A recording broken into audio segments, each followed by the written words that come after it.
반갑습니다. 방금 소개받은 비트레스 주식회 대표 유동주입니다. 글로스포 CISO 상임고문을 맡고 있고요. 글로스포에서는 블록체인 전문 기업입니다.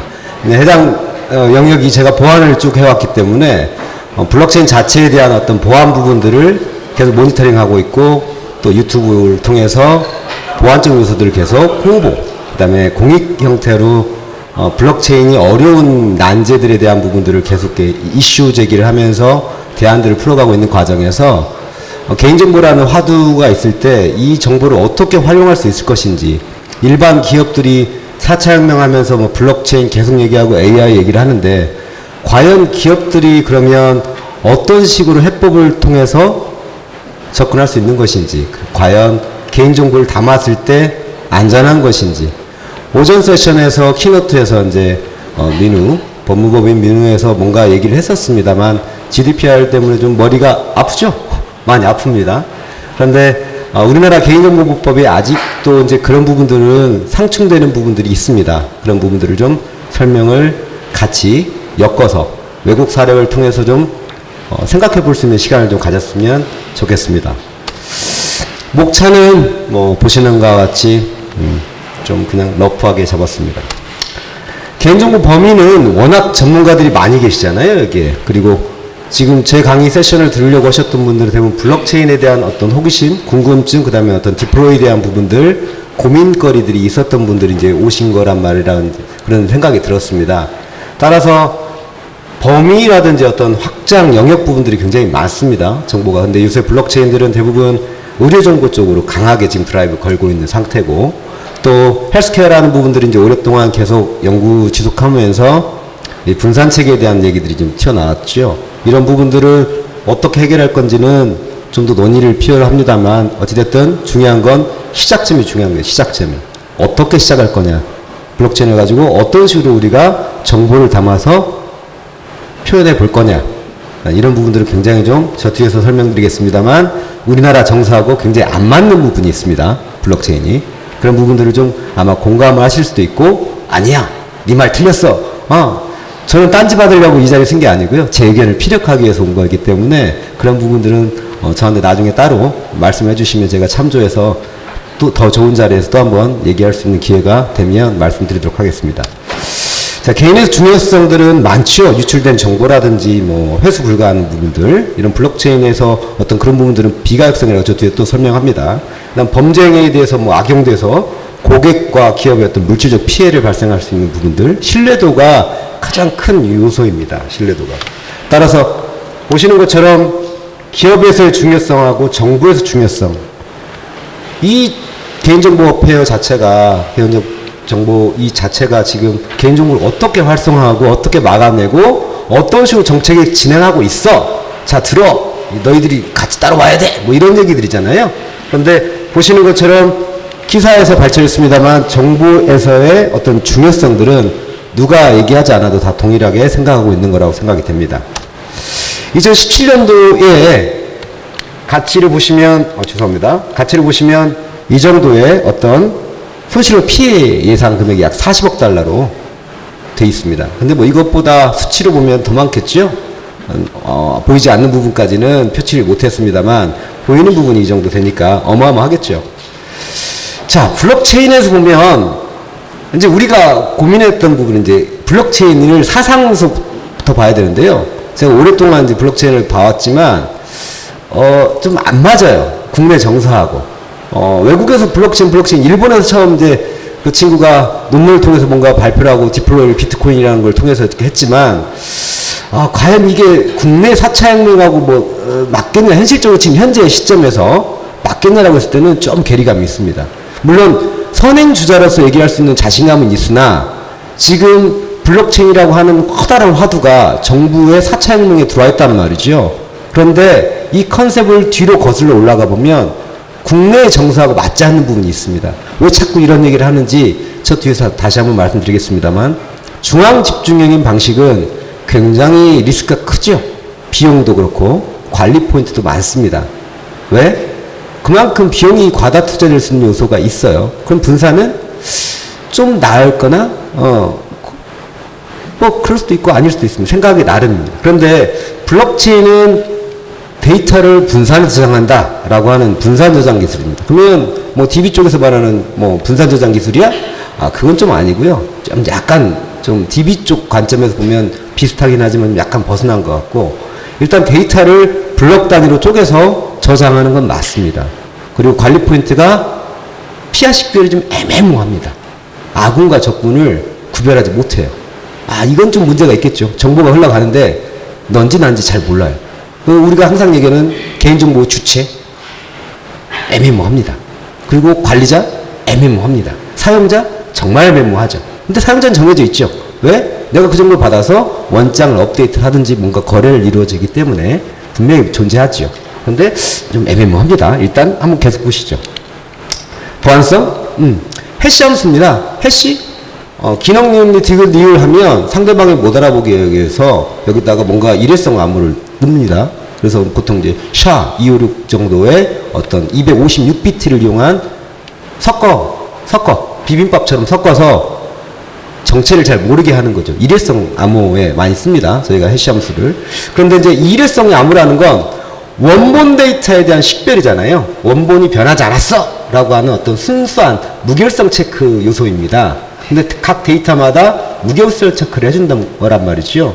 그런데 지금 정보통신을 전공하신 분들은 이따가 라우팅 개념을 잠깐 얘기하겠지만 P2B 개념입니다. 이게 블록체인이. 블록이 P2P 네트워크 단위로 이렇게 물려져 있는 사슬처럼 연결되어 있는 링크 구조란 말이죠. 그런데 거기에 각각의 데이터가 분산 저장된 형태입니다. 그런데 이제 분산을 하다 보니까 원본 소멸을 했을 때는 문제가 없겠죠. 왜? 내 데이터가 저쪽도 있고 저쪽도 있고. 자, 근데 문제는 개인정보라고 했을 때 내 데이터가 이쪽도 있고 저쪽도 있고 저쪽도 있고, 그게 중요한 데이터야? 그러면 우리끼리야. 그럼 괜찮겠죠. 근데 나 너 몰라. 근데 넌 내 정보를 어떻게 아니? 우리끼리잖아요. 우리. 자, 여기서 이제 우리하고 좀 안 맞는 우리가 생겼어요. 한국 정서하고 안 맞는. 우리 정보 다 어디 있어요, 지금? 우리 개인정보?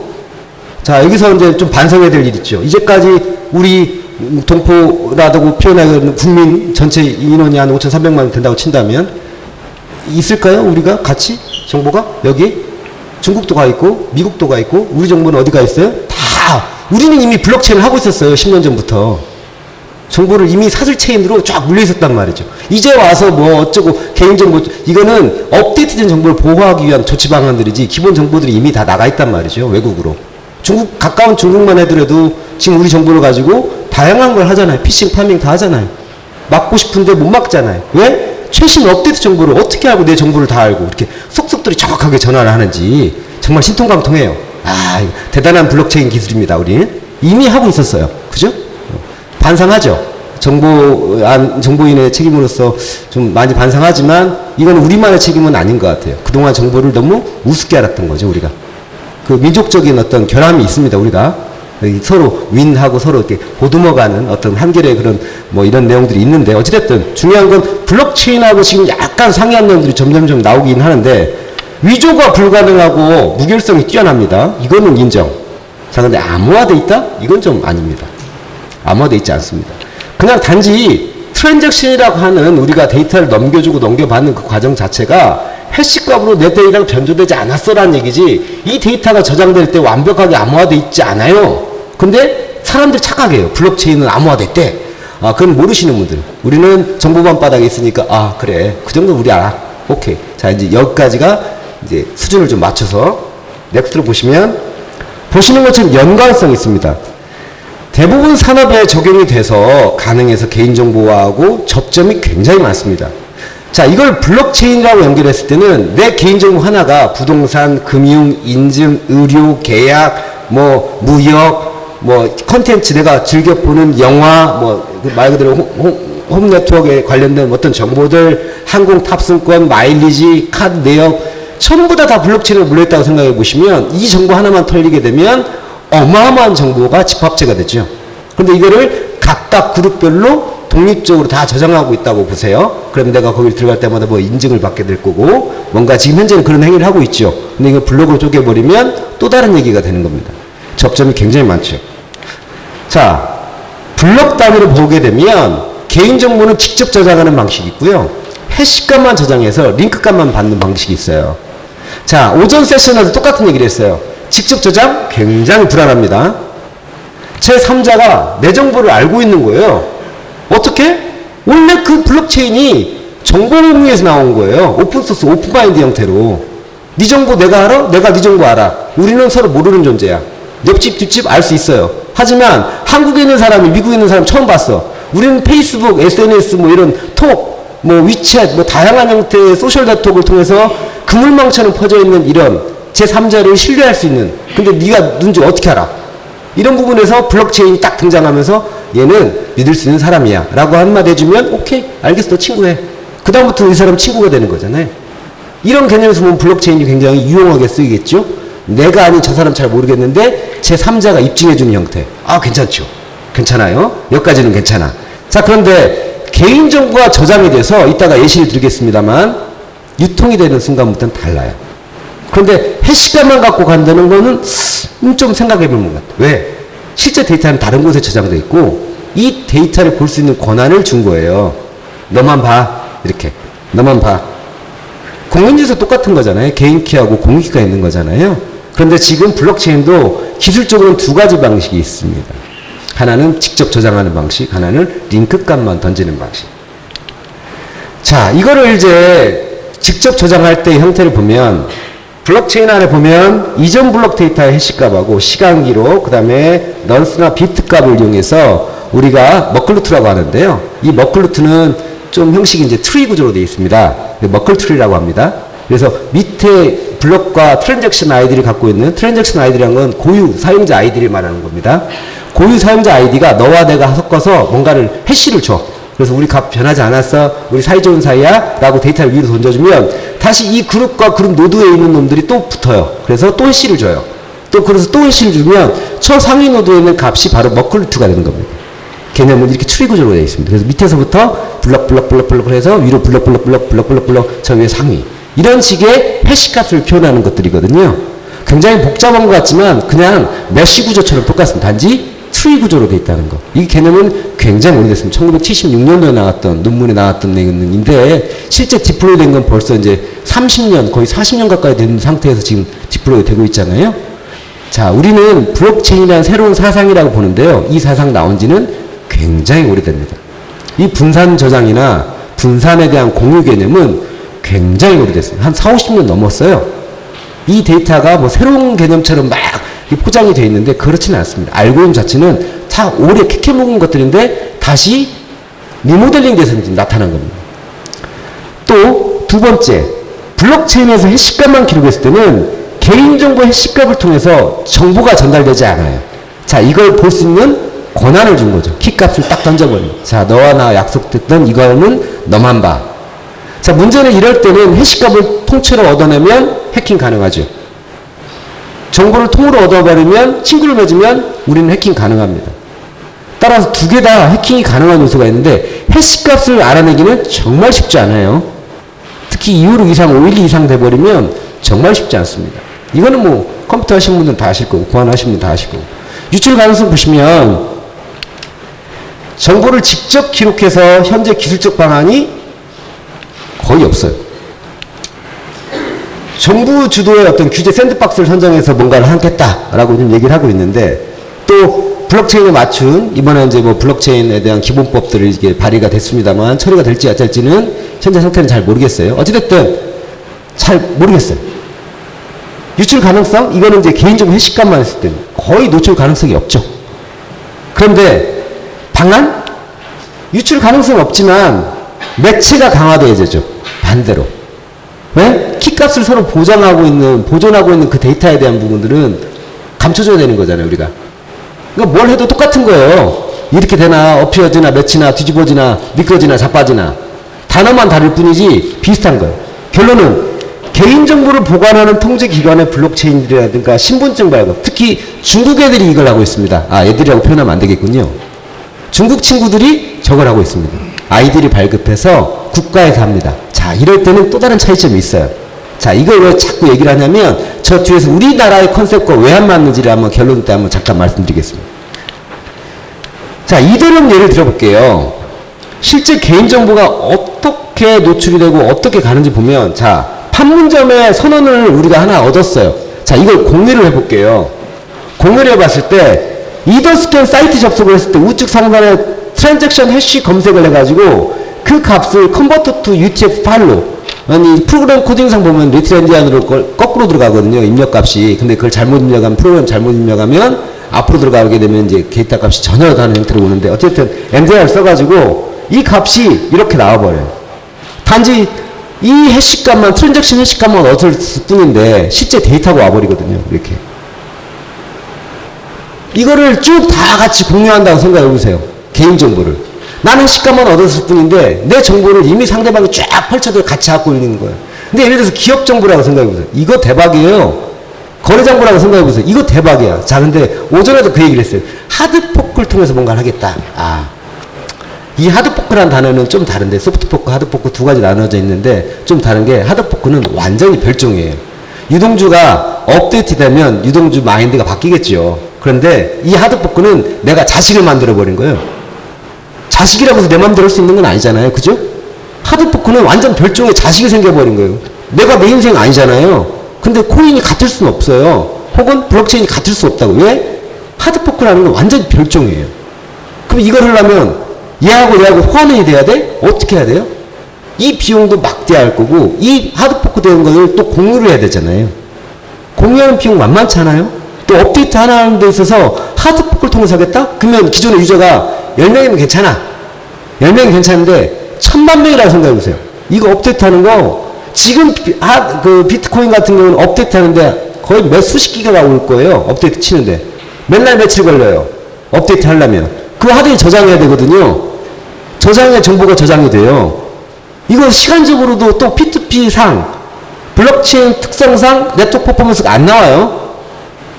그런데 엊그저께 발표해서 새로운 신종 코인을 개발하면서 트랜잭션이 굉장히 빨라졌어. 알고 봤더니 프라이빗이에요. 퍼블릭은 될 수가 없어요. 라우팅 개념을 알고 계신 분들은 아실 거예요.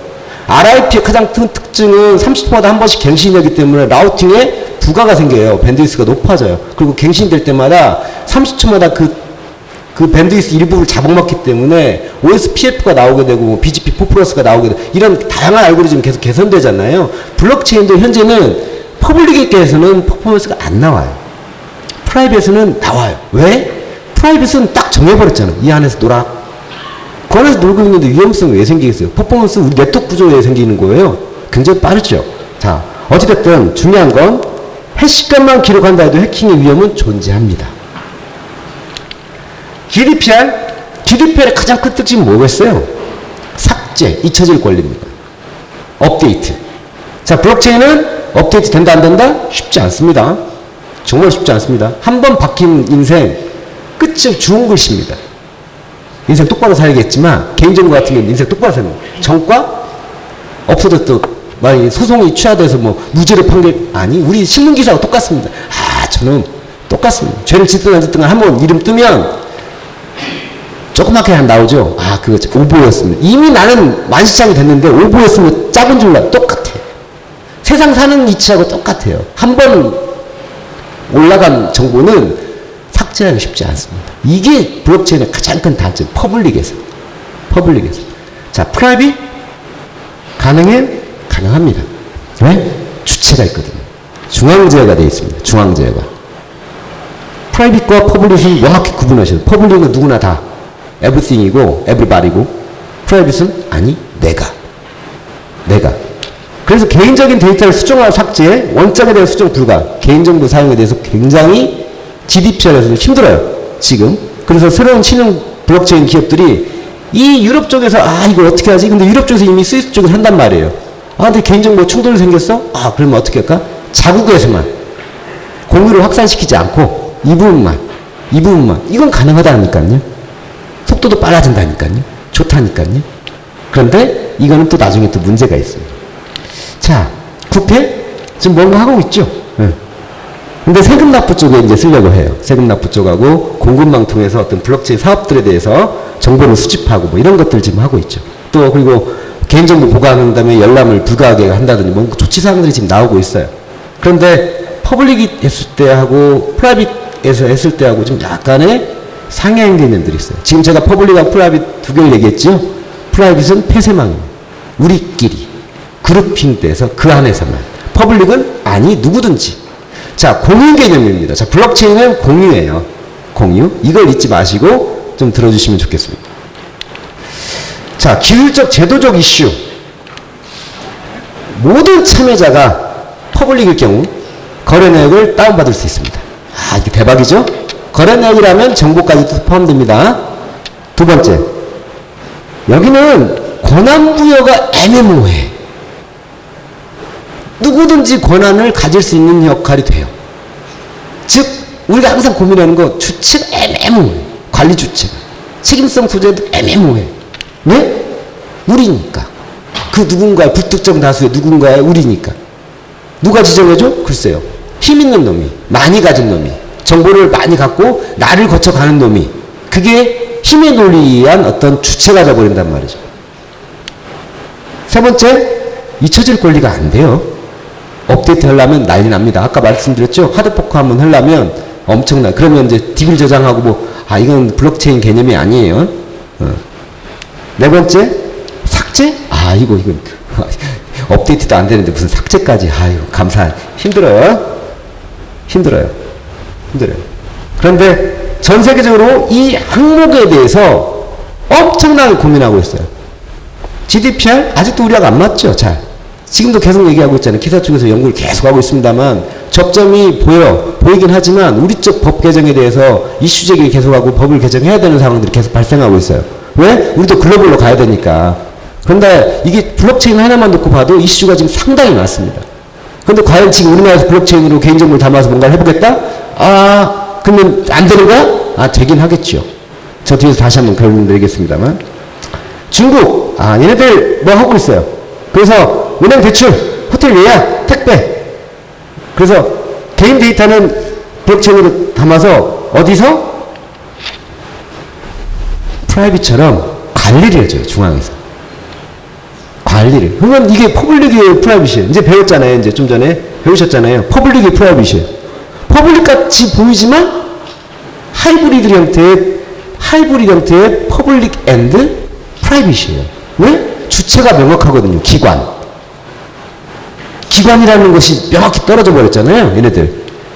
또 얘네들은 이미 뭔가를 해보고 있어요. 그래서 거래소를 다 날려버렸던 이유가, 비트코인 거래소 날렸던 이유가 괜찮거든. 돈 짭짤하거든. 돈 낼 것 같거든. 근데 거품이 너무 심하거든. 아니, 우리가 해볼래. 그래서 거래소를 자체를 자기들이 해보려고 정부기관 차원에서 아예 중앙화폐처럼 코인 자체 가상화폐를 자기네들이 해보려고 했던 거예요. 그래서 기존의 사설기관들을 다 하지마! 라고 다운시켜버려. 작년에.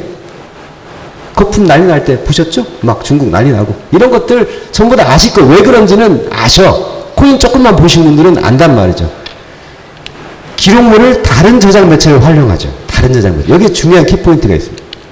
또 에스토니아, 얘들 굉장히 빨라요. 우리 무시할 상황 아닙니다. 우리가 2000년도 초반에 전자정부 해가지고 뭔가 막 할 때 이 친구들은 모바일로 이미 거래 시스템들이 왕성하게 움직였어요. 에스토니아 전쟁이 왜 일어났어요? 디도스를 왜 막았냐고, 왜 당했냐고요. 얘네들은 90% 이상이 전자 시스템화되어 있어서 모든 거래가 전자로 움직였어요. 우리는 그때 당시에 전자정부라는 걸 새로운 걸 통해서 막 뭔가 디플로이 해보고 새로운 사업들을 해서 정부기관 주도로 뭔가를 해보려고 늦진 않았습니다만 어쨌든 전자정부라는 단어가 처음 태어났던 게 90년대 후반이잖아요. 이 친구들이 이미 2000년도 초반에 뭔가를 했었단 말이에요. 2005년도에 이제 제대로 뭔가를 맞았죠. 그런데 이 친구들이 굉장히 빨리 갑니다. 아이디를 모바일로 다 합니다. 투표도 모바일로 해요. 그런데 일단 블록체인도 빠르게 했죠. 신분 증명을 대체하기 위한 블록체인을 형성했습니다. 자, 이거 딱 보세요. 프라이빗이에요? 퍼블릭이에요? 프라이빗 같지만 퍼블릭 같고. 왜? 전 국민이 쓰니까. 퍼블릭 같지만 주체가 명확하죠? 프라이빗이죠. 자, 이게 이제 우리가 다른 거예요. 우리는 지금 가상화폐 코인들은 어떻게 생겼냐면 다 퍼블릭이에요. 주체가 매매모호해요. 그래서 51대 49라는 단어 혹시 들어보셨어요? 힘 있는 놈이 다 흔들어 버릴 수 있는 거예요. 아까 말씀드렸잖아요. 관리 주체가 힘 있는 논리에 의해서 정보를 바꿀 수가 있어요. 업데이트 가능해요. 왜? 51% 이상 가진 놈이 업데이트 쳐버리면 밑에 49는 다 따라가야 되거든요. 왜? 49는 소규모고 51은 대규모예요. 정보를 흔들어 버린다면 정보가 힘이 돼버린 논리가 되는 거죠. 스웨덴 마찬가지입니다. 부동산 쪽에 열심히 지금 뭔가를 하고 있죠. 전자서명이 허용되지 않아서 법 적용이 필요하죠. 참 여기도 법 개정이 필요하답니다. 난리가 아니죠. 예. 네덜란드 여기도 마찬가지입니다. 여기는 GDPR 전 세계에서 법률이 가장 제정이 빠른 나라가 네덜란드입니다. 아시죠? 네덜란드가 이성 동성 결혼에 대해서 처음으로 인정을 했던 것만큼 굉장히 법 제도가 빠릅니다. 여기는 실험 정신이 굉장히 강한 나라예요. 저희도 본받을 게 같지만 여기는 또 마리화나 같은 합법적으로 핍니다. 담배 같은 이런 것들을 하는 곳인데 굉장히 법 제도가 빠르죠. 빠른데도 불구하고 여기도 마찬가지로 정보기록 범위를 어디서 올 거냐 고민하고 있는 거예요. 여기도 그렇게 빠른 법 제정을 하는 나라인데도 우리도 법 제정 빨리 할 수 있겠죠? 있을까? 있어야 되겠죠? 보시면 뭐 마이크로소프트, 의료정보, 뭐 의료기관들 대부분이 지금 블록체인을 이용해서 뭔가 해보려고 하는 거고 이 의료 공인증서, 신용정보, DNA, 의료 전부 다 의료정보를 지원하기 위한 어떤 사업들이 지금 기사나 어떤 과기부나 뭐 산자부나 다양한 기관을 통해서 뭔가 실험 정신을 통해서 지금 해보고 있는 굉장히 지금 유연한 형태로 저희도 하고 있습니다. 자, 해킹 사례 보면 어마어마합니다. 어마어마해. 뭐 바이낸스, 뭐 거래소부터 시작해서 코인들, 우리나라 코인 뭐 다 이렇게 뭐 있습니다만 돈 가상화폐 쪽이 대부분이죠. 가상화폐 쪽, 그죠? 가상화폐 쪽이. 실제 가상화폐가 털린 게 아니고 개인정보를 털어버린 거죠. PC를 털어버린 거고 거래소를 털어버린 거죠. 블록체인 자체가 털린 건 아닙니다. 물론 이번에 이제 블록체인이 털렸어요. 엊그저께. 그거는 소수가 참여했기 때문에 털릴 수 있는 거예요. 왜? 그때 51% 과반수 갖고 있는 정보가 나머지 데이터를 흔들어 버렸기 때문에 털릴 수 있는 거예요. 아까 말씀드렸죠. 정보가 힘이 돼버렸다고요. 힘이. 이게 이제 문제가 된 겁니다. 해킹으로 인한 총 피해 금액 어마어마하죠. 우리나라 돈으로 약 9천억 달러니까 꽤 될 겁니다. 블록체인 개인정보 가능할까요, 지금? 이제 물어보면? 가능하다고 보십니까? 가능합니다. 가능한데, 제도적으로, 정책적으로, 아직도 우리는 고민 중이에요. 분사저장 비가이스 때문에 블록체인으로 개인정보가 불가능해요. 업데이트를 해야 되거든요. 수정 조회가 가능해야 돼. 파기를 해줘야 돼. 그러면 분리를 하면 되겠네요. 방법 중에 하나겠네요. 분리 저장하면 되겠네. 맞습니다. 분리 저장하면 되는데 어떻게? 어떤 식으로? 그러면 끼어들어야 되잖아요. 누군가가. 끼어들어야 되잖아요. 주체가 명확해야 되잖아요. 관리 포인트가 명확해야 되잖아요. 근데 블록체인 개념상 이게 아니란 말이에요. 관리가 우리야. 우리가 함께 하는 거예요. 우리가 함께 뭘 관리해? 같이 나눠 가져요, 개인정보를? 네 돈은 내 돈이고 내 돈은 내 돈이야? 그럴 수는 없잖아요. 문제가 있죠? 자, 그럼 해결 방안. 저희가 조사를 해보니까 논문에 이렇게 혹은 정보통신기술진흥센터에서 열심히 뭔가 이슈를 해서 이슈 제기를 하고 또 근보원에서 뭔가 많은 얘기를 했었어요. 보니까 뭐 검증 노드가 필요하고 검증 유출 최소화하고 개인정보 침해가 우려되는 데이터는 따로 플로드를 통해서 확인하고 접근을 통해서 확인하고 복수키로 암호하고 다 알고 있어요. 보안하는 사람들 다 똑같은 얘기해요. 정말로? 근데 기업에서 이걸 하고 싶어? 국가에서 하고 싶어? 아니, 이거는 방법론인 것 같아요. 저는 개인적으로 생각할 때 제가 블록체인을 쭉 봐왔는데 가상화폐를 얘기하면 좀 다를 것 같아요. 근데 블록체인만을 지금 얘기하고 있잖아요. 가상화폐를 얘기하면 이 해결 방안은 아니에요. 근데 블록체인 안에서 정보를 유통하고 그 정보가 기업 정보 앤드 개인 정보일 때는 좀 다른 것 같아요. 따라서 기업 간에 거래할 때는 자기들 코인에 대한 멀티 거래소를 세워서 뭔가 할 수 있는 방법이 있을 거고, 문제는 이 기업 안에서의 정보는 자체 뭔가를 통해서 가야 된다. 즉 퍼블릭이 아닌 처음에는 프라이빗으로 가야 됩니다. 무조건 프라이빗으로 가야 되는 거고, 프라이빗에서 뭔가가 완성이 된 상태에서 자율이 아닌 중앙제어로 시작해야 됩니다. 자율성을 두게 되면 문제가 심각해집니다. 세 번째는 관리 주체가 애매모호합니다. 규정을 세워야 되겠죠. 정보 전송은 공유가 아닌 플래그를 통해서 기밀정보를 따로 찢어야 됩니다. 폐쇄해서 개방으로 연구해야 됩니다. 자, 제가 결론을 내겠지만 왜 블록체인이 국내 실정과 다릅니까? 라고 처음 화두를 던졌습니다. 블록체인은 말이죠. 분산, 공유, 노블레스, 오블리주하고 똑같습니다. 우리 개념 보세요. 있는 놈이 빈익빈, 부익부. 정보는 한쪽으로, 중앙은 제어하고 싶고. 우리나라가 신흥국가예요? 아니. 권력이 막강해요? 중앙체제로 제대로 되어 있어요? 분산하고 싶어? 중앙지방분권이야? 아니에요. 우리는 아직도 기틀이 안 잡혀 있단 말이에요. 따라서 블록체인은 우리의 사상하고 약간 달라요. 유럽처럼 각 국가가 독립 형태로 분산되어 있어서 각 나라가 찢어져서 뭔가 데이터를 같이 갖고 싶을 때는 얘기가 돼요. 하지만 우리는 중앙이 튼튼해져야 되는데 아직도 우리는 야당편, 여당편, 뭐 정치도 흔들려 있고 화폐도 막 이렇게 왔다 갔다 지금 막 환율 왔다 갔다 주변 환경을 받쳐야 돼요. 이런 상황에서 블록체인이 과연 이 사상 개념으로만 접근했을 때 보면 맞지 않다는 거죠. 따라서 블록체인 자체의 환상이나 이런 것보다는 기술적 접근에서 최대한 우리 쪽의 이득을 받을 수 있는 기술로 내려받아야 될 것 같습니다. 이 블록체인 자체는 약간의 기부 문화와 공평 문화와 분배 문화에 딱 정형화되어 있는 약 우리가 50년 후나 100년 후가 됐을 때 팽배한 어떻게 보면 공산주의와 똑같은 메인이에요. 컨셉이 잘못하면. 그러다 보니까 안 맞아요. 잘. 그래서 한국형으로 가려면 우리형으로 된 블록체인에 대한 원천 기술을 개발해야 돼요. 그래서 저는 정부기관이나 혹은 공공기관에서 사업 발주를 할 때 블록체인 좋다 이거지. 자, 한국형 블록체인을 개발할 수 있는 원천을 한번 컨셉부터 시작해서 만들어보자라고 해보는 것도 나쁘지 않을 것 같습니다. 개인정보도 역시 마찬가지로 이런 것들이 제대로 소화가 되지 않으면 어떤 알고리즘이 나와도 우리하고는 상이한 형태로 따라갈 수밖에 없는 구조입니다. 쫓아가는 구조. 외국 법령을 쫓아갈 수밖에 없는 비교당하는 계속. 근데 우리는 주도할 수 있거든요. 정보가 많으니까 우리나라가. 따라서 조금 생각을 좀 바꿨으면 하는 생각으로 오늘 블록체인 개인정보 보호 가능한가? 아니 가능하긴 합니다만 비가역성 때문에 힘듭니다. 그러면 퍼블릭부터 시작합시다. 라고 결론을 마치고 싶습니다. 이상 마치겠습니다. 고맙습니다.